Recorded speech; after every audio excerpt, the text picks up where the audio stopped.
দেশের মানুষের কাছে স্পষ্ট করেন স্বাধীনতার পক্ষে নাকি বিপক্ষে।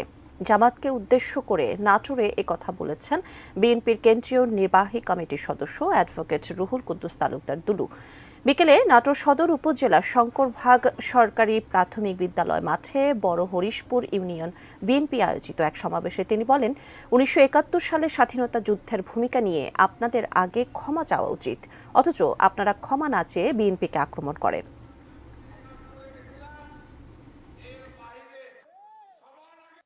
জামাতের ভাড়া সবার আগে আপনাদের উচিত বাংলাদেশের স্বাধীনতার পক্ষে আপনারা বিপক্ষে, যদি পক্ষে না বিপক্ষে এটা বাংলাদেশের মানুষের কাছে আপনারা স্পষ্ট করেন।